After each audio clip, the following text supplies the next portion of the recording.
विश्वानि देव सवितर्दुरितानि परासुव यद्भद्रं तन्न आसुव। ओम शांति शांति शांति।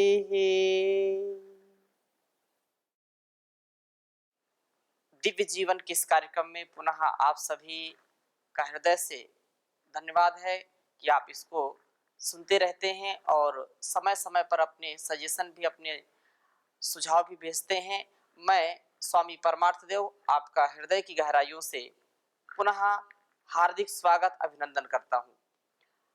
पिछले कक्षाओं में, पिछले संवादों में परम पूज्य श्री गुरु जी महाराज से हमने इंद्रियों के नियंत्रण के विषय में और ब्रह्मचर्य की महिमा के विषय में बहुत कुछ सुना। और वस्तुतः हमारे जीवन का जो लक्ष्य है उसकी पूर्ति के लिए जो हमारा सत्कर्म है, सद्धर्म है, स्वकर्तव्य है,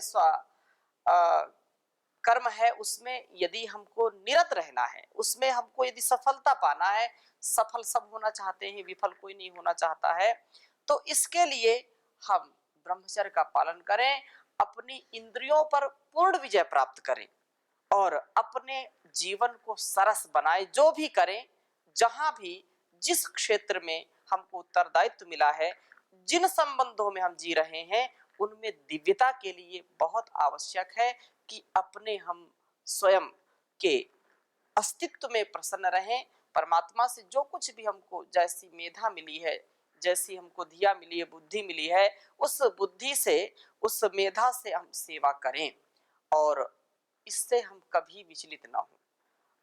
आचार्य ने बहुत सुंदर बात कही है कि जिसकी इंद्रियां नियंत्रण में नहीं है उसको बाहर के शत्रुओं की कोई आवश्यकता नहीं है। छोटी सी पुस्तक प्रश्नोत्तरी उन्होंने लिखा कि के शत्रुवा संति निज इंद्रियाणी, तुम्हारी सबसे बड़ी जो शत्रु है तुम्हारी इंद्रियां हैं। और फिर वहां यही बात उन्होंने उत्तर देते हुए, किसी ने कहा कि सबसे बड़ा मित्र कौन है, उन्होंने कहा कि तानेव मित्राणी जितानी यानी, वही इंद्रियां जो हमारे सबसे बड़े शत्रु हैं या होती हैं, वही सबसे बड़ी हमारी मित्र हो जाती हैं। किसकी मित्र हो जाती है? जिसके द्वारा इंद्रियों को जीत लिया जाता है। तो बाहर के शत्रु से तो हम कभी सावधान रहते हैं, उसका वार हमको दिखाई पड़ता है, लेकिन हमारे अंदर का जो शत्रु होता है वो हमको पता नहीं कब धाराशायी कर दे, इससे सावधान होने की आवश्यकता है। तो इन्हीं विषयों पर पुनः परम पूज्य गुरु जी का सानिध्य हमको मिला है। मैं कोटिशः नमन करता हूँ, वंदन करता हूँ गुरु जी के श्री चरणों में और यही निवेदन करता हूँ गुरु जी हमारी इंद्रियों के विषय में। श्रीमद् भगवद गीता में भगवान ने बड़ी चर्चा की है, वेदों में, उपनिषदों में, दर्शनों में इंद्रियों के विषय में बड़ी चर्चा की है और जो कि ब्रह्मचर्य के लिए हमारी बहुत आवश्यक है। इंद्रिय जय होना, इंद्रिय जित होना, इंद्रियों पर कैसे विजय प्राप्त करें, महर्षि मनु ने भी बहुत लिखा है। तो आप तो शास्त्रों के मर्मज्ञ हैं। मैं पुनः सब श्रोताओं, दर्शकों के लिए और उनके जीवन की भव्यता के लिए, अपने जीवन की भव्यता के लिए, दिव्यता के लिए पुनः इसका मार्गदर्शन आप श्री के मुख से। यदि हम जीवन में स्थिर प्रज्ञ होना चाहते हैं तो ये जो इंद्रिय संयम का जो कॉन्सेप्ट है, ये जो विचार है, इसको हमें बहुत गहराई तक अपने भीतर बिठाना पड़ेगा। जी। गीता के दूसरे अध्याय में स्थित प्रज्ञस्य का भाषा समाधिस्तस्य केशव स्थिति किम प्रभासेत किम आसीत ब्रजेत किम, ये एक प्रकरण चलता है आखिरी में जी। तो वहां पर ये प्रश्न किए कि स्थिर प्रज्ञ कौन होता है, जिसकी बुद्धि स्थिर होती है वो कौन होता है, वो कैसे बैठता है, कैसे चलता है।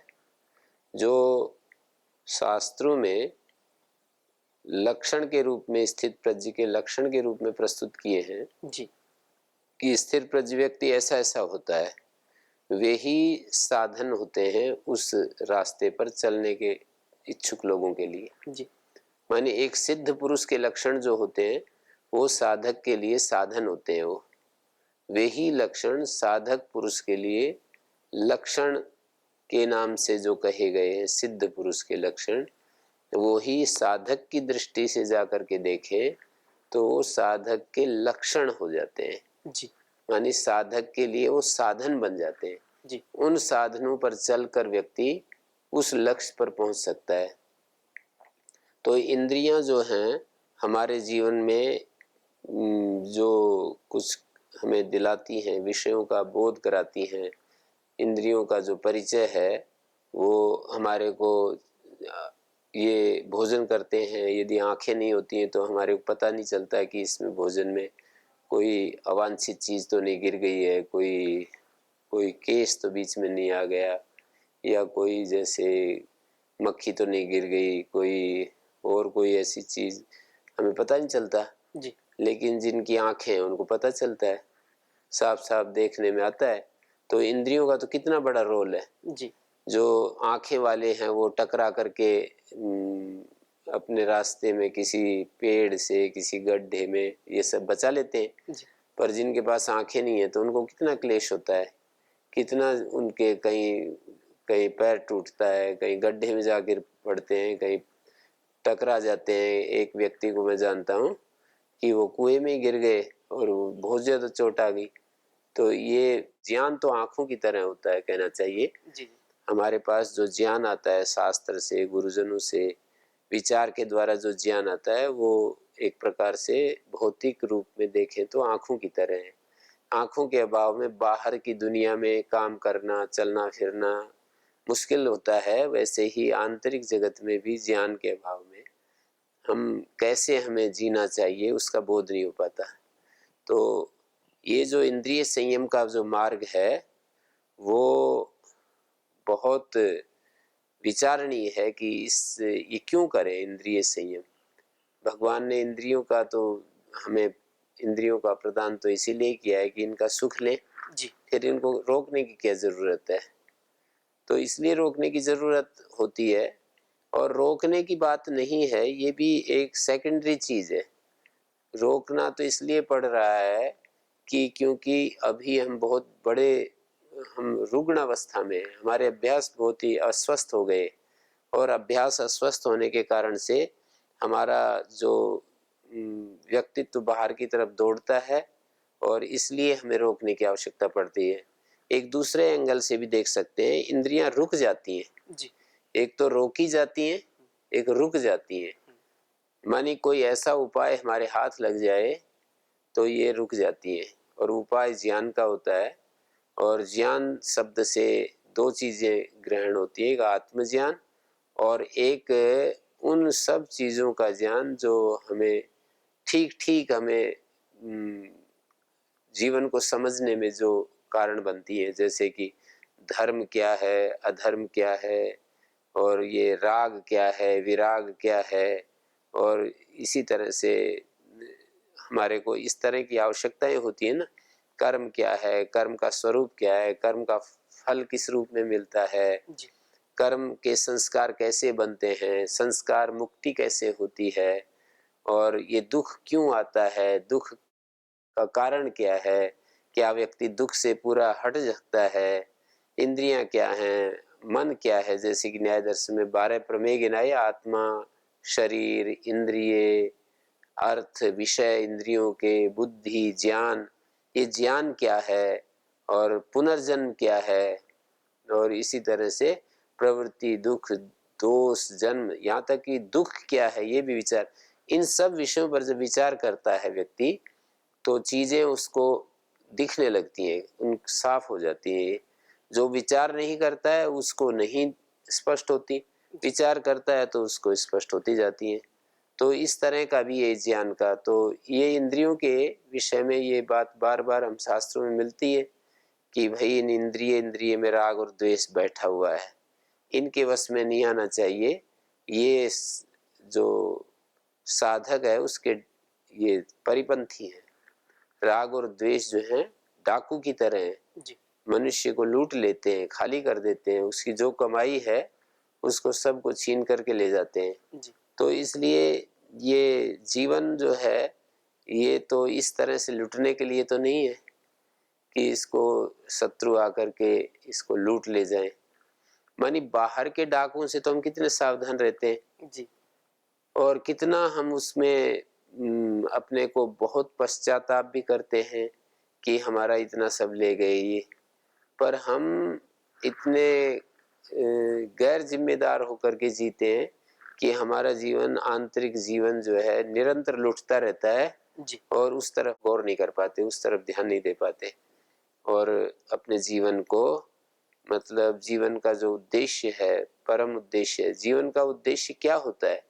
जीवन का उद्देश्य इस साधना के बिना होता नहीं है, इंद्रिय साधना के बिना। क्योंकि जब हमारा मन बाहरी दुनिया में विषयों के प्रति लालायित है तो वो किसी भी प्रकार की कोई खोज नहीं कर सकता। मतलब वैज्ञानिक जो खोज करते हैं जी उनको भी यदि देखा जाए तो वो कितने लीन होते हैं अपने काम में, तब जा करके वो खोज होती है। ऐसा कोई वैज्ञानिक मुझे नहीं दिखाई दे रहा कि जो अंतिम कोटि के वैज्ञानिक है और वो इंद्रियों के विषयों में डूबा हुआ है। ये मन तो एक ही दिशा में चलेगा ना, या तो संसार के विषयों की तरफ देखेगा या फिर अपने जीवन की उस पूर्ति में लगेगा जो उसके अंदर से एक आवेग उठ रहा है कि इसका समाधान होना चाहिए। जी तो इंद्रिय निग्रह के लिए पहले तो हमें थोड़ा मन का प्रयत्न पूर्वक उसको एक तरफ से हटाकर दूसरी तरफ लगाना होता है। लेकिन जैसे हमें उसमें थोड़ा सा आगे बढ़ जाते हैं तो वो हटने लगता है, हटाना नहीं पड़ता। और अंतिम स्थिति में तो ये कहना चाहिए कि हमारा मन हट जाता है, उधर जाता ही नहीं। मानी एक प्रारंभिक स्टेज में प्रयत्न पूर्वक हटाना पड़ता है, उस मध्यवर्ती स्टेज में वो हमारा मन सहज रूप से हम हटा सकते हैं, थोड़े प्रयत्न से ही हटा सकते हैं। और यदि हमारे हमारे अंदर थोड़ा सा ज्ञान आने लगा है तो सर्वथा हट जाता है, उसके लिए कोई करना नहीं पड़ता। तो इसलिए जब प्रारंभिक स्टेज है, जब साधक इस दुनिया में अभी अपने कदम बढ़ा रहा है, साधना के रास्ते पर चलना चाहता है और उसके पिछले दुरभ्यास उसको पकड़ते हैं, तो उस समय तो उसको कोशिश करनी पड़ेगी, पुरुषार्थ करना पड़ेगा। मानी आंतरिक पुरुषार्थ करना पड़ेगा, अपने मन को निरंतर एक दिशा में ले जाना पड़ेगा। और ऐसा कभी नहीं हो सकता है, मनुष्य जो है ना दोहरी दोहरी चाल में रहता है। वो जो है ये इंद्रिय के विषयों को भोगना भी चाहता है और संयम भी करना चाहता है। तो ये पूर्ण समझ का रास्ता नहीं है। तो उसमें तो इतना ही रहेगा, ठीक है, वो कुछ संयम करेगा, कुछ खोएगा, कुछ संयम करेगा, कुछ खोएगा। एक साधारण जो लौकिक जीवन है, उन लौकिक जीवन में कुछ ठीक रहेगा। वो जी जो संयम भी कर रहा है, भोग भी कर रहा है। बड़ी खोज करने के लिए तो हमारे को अपनी ऊर्जा को उस लक्ष्य में ही डालना पड़ता है। उसी को, उस सहज अवस्था का नाम ही ब्रह्मचर्य है। और अपने मन को प्रलोभनों के बारे में, इंद्रिय विषयों के बारे में सोचते रहना, उनकी कल्पना करना, उन उस तरह के दृश्यों को देखना, माने विचार में कल्पना। जी और आजकल तो बहुत ही ज्यादा इंटरनेट और मोबाइल और ये सब आ गया है, इसमें जो कुछ भी कोई जिसकी जैसी इच्छा है जी वो सुबह से शाम तक यदि उसी में रहना चाहे तो उसमें भी रह सकता है, कौन रोकता है। तो इसलिए हमारे को ये तो विवेक के सहारे निर्णय लेना पड़ेगा कि मैं चाहता क्या हूँ।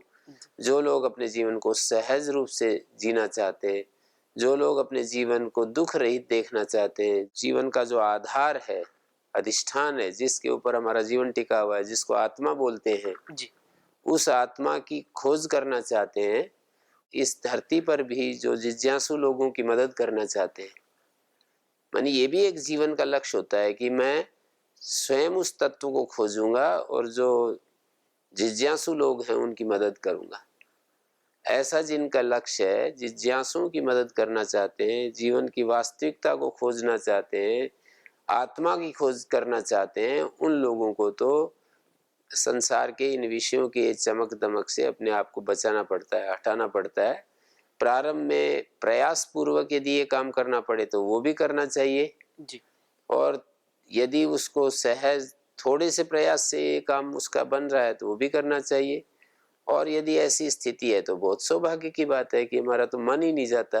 जी कोई ऐसा कहता है कि हमारा तो मन ही नहीं जाता, कहीं इच्छा ही नहीं होती है, तो अच्छी बात है, ये तो बहुत ही उत्तम चीज है ना। जी और जो ऐसा कह रहा है यदि ईमानदार है और उसका मन वास्तव में नहीं जाता है, तो उसको ये कहना पड़ेगा कि उसको अंदर की कोई चीज मिल गई है। अंदर की चीज मिले बिना ये घटना नहीं घट सकती है। तो जिस चीज को कोई, ऐसा भी होता है कि हम कुछ मिलता नहीं है पर हम ऐसे ही थोड़ी बहुत प्रसन्नता को अपना वो अंतिम रूप मान लेते हैं कि मैंने जो पाना था वो पा लिया, मुझे जो जो मेरी मांग थी वो पूरी हो गई।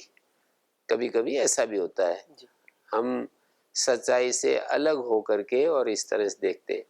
तो कोई व्यक्ति यदि चाहता है कि मेरे जीवन में इंद्रिय संयम घटित हो, मेरे जीवन में, तो उस तरह के दृश्यों को प्रयत्न पूर्वक अपने मन से हटाने पड़ेंगे और उन सब चीजों को मैं अपनी आंखों के सामने नहीं लाना चाहूंगा। पिछली वाली चीजों के कारण से जो संस्कार उसको घर कर जाते हैं, उससे भी बार बार व्यक्ति को उस प्रवाह में बहना पड़ता है। जी तो उसमें प्रयास करना पड़ता है। जैसे न कहा है कि शास्त्र का और पुरुषार्थ का कहाँ उपयोग है, क्योंकि जैसे हमारे स्वभाव बन जाते हैं वो हमको खींच करके ले जाते हैं। जी नदी में जैसे एक वेग होता है ना, पानी का बहुत तेज वेग हो, जी और कोई आदमी वहां पर एक बार उसका पैर उठ जाए और फिर वेग बहुत तेज हो, जी आप कितना कोशिश करते रहे, उसको समझाते रहे, रुक जा भाई रुक जा, मैं 1 सेकंड रुक, 1 सेकंड रुक, कुछ अर्थ नहीं है उसका। एक बार पैर उखड़ गए ना, जी तो फिर पानी अपने आप। तो इस तरह से हमारे जो संस्कार होते हैं वो इस तरह काम करते हैं कि हमारे तो पैर टिकने ही नहीं देते, अपने साथ बहा करके ले जाते हैं। तो शास्त्र और गुरु, इनका उपदेश और हमारा जो पुरुषार्थ नामक तत्व है वह कहाँ काम आया। तो इसके लिए गीता में कहा है कि जब वो आने लगे तभी यदि सावधान हो गए तो बच सकते हैं। माने हेयम दुखम अनागतम, जो अनागत दुख है वो हेय कोटि में होता है। और यदि वो एक बार आ गए और फिर हम प्रयास करने लगे, तो ये ऐसे होगा कि जैसे प्यास लग आई तो अब कुआं खोद लो भाई, या कहीं घर में आग लग गई तो ऐसे कोई विचार करे कि भाई जल्दी से कुआं खोद लो। आग लगी है तो कुआं एकदम खोदने से कैसे पानी मिलेगा। तो उसके लिए तो पहले ही तैयारी करनी पड़ती है। तो ये जो ज्ञान है हमारे को, यदि हम अच्छे से समझ लें कि मुझे जो है ये इंद्रियों के जो सुख हैं वो इसलिए नहीं लेने कि मेरा आंतरिक जीवन व्यवस्थित हो जाता है, मैं अपने आप पर मेरा कोई नियंत्रण नहीं रहता, और मैं इन विषयों का मैं एक दास बन जाता हूँ, पराधीन हो जाता हूँ, मेरी सारी स्वाधीनता छिन जाती है, और ये सब मुझे पसंद नहीं है। ये यदि बार बार देख सकेगा वो, माने एक तो आत्मा को देखना है निरंतर, उसको मैं छोड़ रहा हूँ, उसके बीच में नहीं ला रहा हूँ अभी, पर ये भी यदि वो देखता रहे कि मेरे जीवन में यदि मैं इंद्रियों को महत्व दूंगा, इनके विषयों को भोगता रहूंगा, तो ये बार बार ये पुनरावृत्ति चाहेंगी और इतनी मेरा जीवन का जो सामर्थ्य है वो घटता जाएगा, और मेरी चेतना जड़ता में चली जाएगी, सारा उत्साह मेरा जाता रहेगा, मेरे अंदर जो एक बड़ी चीज को पाने के लिए प्यास रही है वो बुझ जाएगी। ऐसा यदि विचार करेगा तो इस विचार से भी हमारे जीवन में इंद्रियों के ऊपर रोक लगती है। मनु महाराज ने कहा है, न तथैतानि शक्यन्ते सन्नियंतुम असेवया विषयसु प्रजुष्टानि यथा ज्ञानेन नित्यसा। मतलब ये विषयों में लगी हुई हमारी इंद्रियां, ये ज्ञान से जैसे नियंत्रण में आती हैं, और कोई उपाय नहीं है इनको रोकने का। कि मतलब हम बाड़ लगा करके यदि मान लीजिए इनको अपने एक 4 दीवारी में बाड़ लगा करके देखने लगते हैं, और हम ऐसे सोचे कि मुझे इस बाढ़ से बाहर नहीं जाना है, तो ऐसा करने में मनुष्य, पशु को तो बाढ़ लगा कर रोका जा सकता है, पर मनुष्य इस तरह से कितनी देर बाढ़ से रुकेगा। तो ये विचार करने की चीज़ है। हमें अपनी इंद्रियों को यदि रोक करके रखना है तो उन इंद्रियां जिन विषयों से चंचल होती हैं, प्रारंभ में कम से कम उन विषयों से प्रयत्न पूर्वक जी हमें उनका रिजेक्शन चाहिए, उन विषयों के प्रति अपना विमुखता चाहिए कि नहीं, मुझे ये नहीं सब चाहिए जीवन में, मेरा लक्ष्य कुछ और है। जी और उसको फिर उन परिस्थितियों से, उन आलम्बनों से अपने आप को बचाना होता है जिन आलम्बनों से उसके अंदर वो दोष पनप रहा है। जी जैसे लोग कहते भी हैं कि ये जो शराबी होते हैं ना, पहले जिन्होंने अपने जीवन में जिन साथियों के साथ शराब पी है और अब छोड़ दी, लेकिन बहुत लंबे समय तक अपने साथियों से उन्हें बचना पड़ता है। मतलब बहुत दिन तक वो बार बार उस परिस्थिति से अपने आप को बचाना पड़ता है कि वो परिस्थिति आ गई तो मेरा ये संयम सारा जाता रहेगा और मैं फिर उसी स्थिति में चला जाऊंगा। जैसे आलम्बन मिलेंगे व्यक्ति फिर रुक नहीं पाता है। हाँ, आलम्बन यदि आ गए तो आलम्बन तो ऐसे है ना, बाढ़ की तरह होता है, जी कैसे रुके। जी इसलिए महापुरुष ये कहते हैं कि जो मैं बात रखी शास्त्र की, पुरुषार्थ की कहाँ उपयोगिता है जीवन में, जब आलम्बन हमको खींची ले जाते हैं, विषय हमको खींची ले जाते हैं, तो इसकी उपयोगिता कहाँ है। तो कह रहे हैं हमेशा विषयों में हम डूबते ही हैं ऐसा नहीं, उसकी स्टार्टिंग पॉइंट होता है, मतलब एक एक समय स्टार्टिंग पॉइंट होता है उसका। जी तो उस स्टार्टिंग पॉइंट को हमें सावधान होकर के जीना चाहिए, उसको हम देख सकें। जी उसको यदि देख सकें तो जीवन की धारा बदल जाती है और हम वहां से हट जाते हैं। तो हमारे को वो जो स्टार्टिंग पॉइंट हमारे भीतर पैदा होता है, माने किसी चीज के प्रति राग पैदा होता है, किसी चीज के प्रति द्वेष पैदा होता है, उसका एक बिंदु है। मतलब इस वाले राग में ये देखो शुरू हो रहा है, जी फिर आगे कोई दूसरा राग आएगा तो उसमें भी स्टार्टिंग पॉइंट होता है। हर राग का एक आदि है और एक अंत है। आद्यंतवंता कौन्तेय न तेषु रमते बुधा, आदि और अंत वाले हैं कि ये देखो आदि हो रहा है और यहाँ जाकर के इसका एंड हो गया, और फिर एक राग पैदा होता है। जी फिर वो इसी तरह से एक बार में तो एक ही राग कारगर होता है ना। युगपत ज्ञानानुपत्तिर मनसो लिंगम, एक साथ कई ज्ञान नहीं काम करते हैं, एक ज्ञान में, एक समय में, एक ज्ञान में एक ही चीज रहती है। तो हमारे को यदि इस तरह से यदि हमारे जीवन में हम होश पूर्वक जीने लगते हैं जी और हमारे को पता चलता है कि ये इंद्रियां इस तरह से हमें पकड़ करके ले जाती हैं और हमारा सारा काम खराब हो जाता है, फिर वही चक्कर घूमता रहता है। वही इंद्रियों की पुनरावृत्ति बहुत जल्दी जल्दी होना चाहती है। माने जो इंद्रियां बार बार पुनरावृत्ति में आने लगती हैं तो ये इंद्रियों के लिए बहुत बड़ा, बहुत संकट खड़ा हो जाता है। फिर इन इंद्रियों के विरोध में कोई खड़ा होकर के इन पर नियंत्रण कर ले। भर्तृहरि ने तो ये घोषणा कर दी, मुझे एक आदमी भी नहीं मिला सारी धरती पर, मुझे खोज करने पर एक आदमी भी नहीं मिला जो इंद्रियों के साथ युद्ध में विजयी हो जाए। युद्ध शुरू होने से पहले हम इंद्रियों को रिजेक्ट कर सकते हैं, उनको हम हटा सकते हैं, पर एक बार ये प्रबल हो गई तो उसमें मेरे को मिला नहीं। होता होगा कोई, पर उन कवि अपनी बात कह रहा है। मतलब हर व्यक्ति स्वतंत्र होता है किसी स्थापना को रखने के लिए। तो कवि ने अपनी बात कही कि मुझे एक व्यक्ति भी नहीं मिला जो ये इंद्रियों के साथ युद्ध में वो विजयी हो गया हो।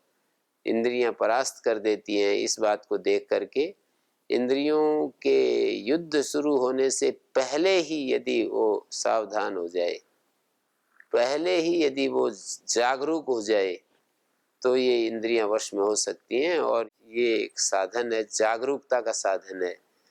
मानी बेहोशी में इंद्रियों का काम शुरू होता है। इंद्रियां चोर की तरह हैं, अंधेरा चाहिए उनको, और ये ज्ञान प्रकाश की तरह है। तो ये सब बातें विचार की जा सकती है। बहुत सुंदर परम पूज्य गुरु जी ने बताया कि यदि संसार में आप इंद्रजित होना चाहते हैं, यहीं से हमारी बात आरंभ हुई थी, और आप वास्तव में संयमित मर्यादित जीवन जीना चाहते हैं तो इंद्रिय संयम, इंद्रिय जित बनना ही पड़ेगा। और उसका प्रमुख साधन क्या है? ज्ञान, वो मेधा, वो बुद्धि, वो प्रज्ञा। इसलिए कवि कहता है, हे विभो आनंद सिंधो मे च मेधा दीयताम् यच्च दुरितं दीनबन्धो तच्च दूरं नीयताम् चञ्चलानि चेन्द्रियाणि मानसं मे पूयताम् मानसं मे पूयताम् शरणं याचे तावकोऽहं सेवको नु गृह्यताम् त्वयि च वीर्यं विद्यते यत् ताच मयि निधीयताम् ताच मयि निधीयताम् या च दुर्गुणदीनता मयि सा तु शीघ्रं क्षीयताम् शौर्यं धैर्यं तैजसञ्च भारते चे क्रियताम् भारते चे क्रियताम् हे दयामय अयि अनादे प्रार्थना मम श्रूयताम् प्रार्थना मम श्रूयताम्। ओम शांति शांति शांति। ओम श्री गुरुभ्यो नमः।